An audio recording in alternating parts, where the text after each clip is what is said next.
سوال بوسنیا کی تازہ ترین صورتحال کے بارے میں ہے کہ وہاں پر سربوں کے خلاف دنیا کی بڑی طاقتوں نے اب یکدم جو کارروائی کی ہے، فوجی کارروائی، اس کی اچانک تبدیلی کی کیا وجہ نظر؟ اچانک تبدیلی کی ایک وجہ تو وہ ہے جو عام طور پر لوگ سمجھ رہے ہیں کہ یونائٹڈ نیشنز نے بڑا صبر کیا، بڑا ہی صبر کیا، یہاں تک کہ وہ صبر ٹوٹ گیا۔ یہ نہایت ہی بچگانہ خیال ہے۔ کوئی صبر کے مظاہرے کا سوال نہیں۔ یونائٹڈ نیشنز اور دوسری طاقتیں مسلسل سربوں کے حق میں اور باسنین کے خلاف ظالمانہ رویہ اختیار کیے رہے ہیں۔ بار بار بوسنین مسلمانوں کو اول تو مسلمان کہہ کے ان کی قومیت کی رنگ بدل دیا اور سارے مغرب کی سوچ سے ان کو کاٹ کر الگ پھینک دیا کہ تمہارا حصہ نہیں ہے، اس لیے جو مظالم ہو ان پر ہونے دو۔ مسلمان ہیں اور مسلمان تم جانتے ہو کس قسم کے لوگ ہیں، اور ساتھ ہی اسلام کے خلاف پروپیگنڈا۔ تو شروع ہی میں بعض انگریزوں نے بھی بعض ٹیلی ویژن کے سوال جواب میں سوال اٹھایا تھا کہ تم نے کیا لغو بات شروع کی ہوئی ہے؟ Why do you call them Muslims? Are they not Bosnians? And if they are Bosnians, if they are Muslims, what are Serbs? یہ کیوں نہیں کہتے کہ وہ کرسچنز ہیں، رومن کیتھولکس لڑ رہے ہیں مسلمانوں سے؟ تو اس کا جواب آئی مائی شائی کر گئے تھے، لیکن سارے میڈیا نے یہ طرز اختیار کی ہے جس کا مطلب ہے کہ قطعی ایک مغربی پالیسی تھی کہ سربوں کو، بوسنین مسلمانوں کو بوسنینز کے طور پر پیش نہ کرو بلکہ مسلمانوں کے طور پر پیش کرو، اور سربوں کو ایک عام انسان جو یورپ کا باشندہ ہے اس کے طور پر پیش کرو۔ تب لوگوں کو سمجھ آئے گی کہ ہم کیوں ان کو بچانے کے لیے اتنے فکر مند نہیں ہیں۔ یہی ہوا ایگزیکٹلی۔ سوال اٹھتے رہے مگر بڑے کچے اور کمزور، اور اس کے کچے جواب کو تسلیم بھی کر لیتے تھے سارے۔ غصہ آتا تھا کہ اگر یہ اب خود ہوتے تو کبھی ایسے لغو جوابات کو تسلیم نہ کرتے جو ٹیلی ویژن پر ان کے مفکرین دیتے رہے یا ان کے سیاستدان دیتے رہے، اور انہیں سوال کرنے والا چپ کر کے بیٹھ جاتا تھا۔ بیچ میں سے سمجھتا تھا کہ یہ ہمارے سیاستدانوں کی مجبوری ہے، وہ مسلمانوں کے اڈے کو یہاں یورپ میں برداشت نہیں کر سکتے۔ یہ صورتحال تھی جو چلتی رہی یونائٹڈ نیشن کی طرف سے، جس کو پنجابی میں کہتے ہیں پوچھا پاچی، وہی ہوتی رہی ہے۔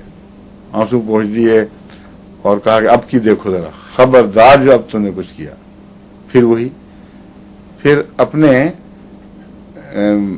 جو پیس کیپرز تھے ان کو غیر غمال بننے دیا ہے، اور اجازت نہیں تھی ان کو ڈیفینڈ کرنے کی، اور کئی یرغمال خاص طور پر وہ فوجی جو مشرقی دنیا سے تعلق رکھتے تھے، مثلا بنگلہ دیش وغیرہ سے، ان کے حال کا کچھ نہیں اب بتاتے کیا ہوا۔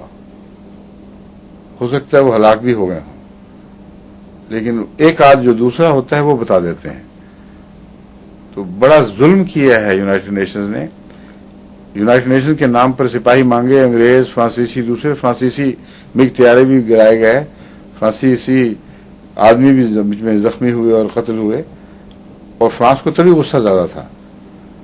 تو اس کے باوجود ایکشن نہیں لے رہے تھے کوئی، جانتے تھے کہ انایڈیکویٹ ہے، ناممکن ہے اس طرح یہ لوگ مان جائیں۔ یہ ہے پس منظر، صبر کا اس میں کوئی سوال نہیں۔ اب اچانک جو یہ پلٹا کھایا ہے اس بات نے، اس کی کیا وجوہات ہو سکتی ہیں؟ اگر حسن ظن کیا جائے تو یہ کہا جا سکتا ہے کہ یورپ میں سے فرانس نے پریشر بڑھایا ہے اپنا، اور جرمنی نے بھی بڑھایا ہے۔ جرمنی کا پریشر بالواسطہ بڑھا ہے۔ جرمنی کرویٹس کے ساتھ پرانے تعلقات رکھتا ہے، اور جرمنی نے یورپ کی کوئی پرواہ نہیں کی، کرویٹس کو مسلسل آرم کرتا رہا، یہاں تک کہ جب ان کو بالادستی ہو گئی تو کہا گو ہیڈ، مارو ان کو، نکالو اپنی سرزمین سے، کوئی کچھ نہیں کر سکے گا، اور کوئی کچھ نہیں کر سکا۔ تو جب کرویشیا کا واقعہ ہوا ہے تب کلنٹن نے پہلی دفعہ کہا کہ اب معلوم ہوتا ہے کہ وقت بدلا ہے اور ہمیں کچھ کرنا پڑے گا، کیونکہ ایک یورپین طاقت نے بغیر کسی سے پوچھے مسلسل کروشیا کو عام کیا اور وہ سربوں کے حق میں جرمنی کبھی بھی نہیں رہا، انگریز رہے ہیں زیادہ تر اور ان کی پرواہ نہیں کی گئی۔ اس عرصے میں فرانسیسی 2 MiG بھی گرائے گئے اور بھی ان کو نقصان پہنچا، ان کے سولجر بھی پکڑے گئے اور فرانس نے کلم کو کہا کہ ہم یہ ذلت برداشت نہیں کر سکتے، ہم سٹرائک کریں گے۔ تب وہ کانفرنس ہوئی ہے جو انگلینڈ لنڈن کانفرنس کہلاتی ہے۔ ایک یہ خیال ہے کہ ان تبدیل شدہ حالات، ان بگڑے ہوئے مزاجوں کی وجہ سے اور کلنٹن پر مسلمان ممالک کے دباؤ بڑھنے کی وجہ سے یہ واقعہ رونما ہوا ہے۔ اس کا یونائٹڈ نیشنز کے ساتھ در حقیقت کوئی بھی تعلق نہیں ہے۔ یونائٹڈ نیشنز کو انہوں نے اعلی کار بنانا ہے جب بھی بنانا ہے۔ ایک اور بات ہے جس کی طرف کسی کی توجہ نہیں جا رہی، جس کا مجھے خطرہ محسوس ہو رہا ہے، اور وہ ہے عراق کا پس منظر۔ عراق میں پچھلے کچھ دنوں سے ان کی انٹیلیجنس کو یہ کامیابی ہوئی ہے کہ خود صدر صدام کی بیٹی اور اس کے دامادوں کو اس سے توڑ کر جارڈن میں ان کا اڈا بنا دیا گیا ہے، اور یہ بات اس بات کی مظہر ہے کہ انہوں نے یونائٹڈ نیشنز کے نام پر عراق پر پھر بڑا سخت ظلم کرنا ہے اور اس کی حکومت کو الٹانا ہے، صدام کی حکومت بڑے زور کے ساتھ۔ اس میں یونائٹڈ نیشنز کی طاقت شامل رہے گی ان باغیوں کی تائید میں۔ اب یہ اگر ہو، اس کے پس منظر میں بوسنیا دکھائی دے رہا ہو کہ یونائٹڈ نیشنز نہایت بیکار ہے، کمزور ہے، وہ کہتے ہیں ہم کیا کر سکتے ہیں، ہمارے آدمی یرغمال بنا لیے، اگر ہم لڑیں گے تو پھر بڑا کہاں تک لڑیں گے، کس کس کے لیے لڑیں گے، یہ ساری دلیلیں ختم ہو جاتی ہیں۔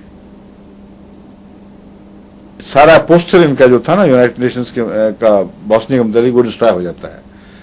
تو یہ پریسیڈنٹ بنایا ہے اب انہوں نے، نہ بوسنیا کے مسلمانوں سے ہمدردی، نہ سرب سے دشمنی، یہ کوئی اور نیت لیے بیٹھے ہیں۔ کوئی بہت بڑا انہوں نے کام کر کے دکھانا ہے جو مسلمان ممالک کے خلاف ہوگا، اس میں مجھے قطعی شک نہیں۔ اگر یہ استنباط غلط ہے تو عراق میں نہیں کہیں اور ہوگی کوئی گڑبڑ، لیکن وقت بتائے گا کہ میرا یہ نتیجہ درست ہے کہ نہیں۔ میں نے دونوں صورتیں رکھ دی ہیں آپ کے سامنے، بلکہ 3۔ پہلا خیال بچگانہ ہے، اس کی کوئی حقیقت نہیں ہے، کوئی اچانک واقعہ نہیں ہوا کہ واقعتاً یہ سنجیدگی سے تبدیل ہو گئے ہوں۔ جو واقعات ہوئے ہیں اگر محض سیاسی سطح پر دیکھیں تو یورپ میں کروشیا کا حملہ سب سے اہم واقعہ ہے جس نے صورتحال کو تبدیل کیا ہے، اور اس کے ساتھ ہی فرانس کا دن بدن سیخ پا ہونا کہ ہمیں خامخواہ باندھ کے بیٹھا ہوا، ہمارے آدمی مروائے، ہمیں ذلیل کیا، رسوا کیا، ہمارے جیٹس ان کے اس سے راکٹ سے گرائے جاتے ہیں اور ہم کو چپ کر کے بیٹھے۔ یونائٹڈ نیشن کو عزت کا خیال نہیں، ہمیں تو ہے۔ یہ ایٹیچیوڈ تھا فرانس کا۔ ان دونوں باتوں نے سیاسی لحاظ سے وہ صورتحال پیدا کر دی جس کو آپ اچانک یونائٹڈ نیشنز کی تبدیلی سمجھ رہے ہیں۔ یونائٹڈ نیشنز کے مزاج کی وہ نہیں ہے۔ دوسرا، یونائٹڈ نیشنز آئندہ حملوں کی تیاری کر رہا ہے، اور اگر یہ دوسری بات درست ہے تو پھر وہ کسی مسلمان ملک کو ضرور نشانہ بنائیں گے۔ آئندہ وقت بتائے گا کہ کیا صورت ہے، دونوں میں سے ایک تو باہر آ رہا ہے۔ تل گئی بات؟ اچھا، اور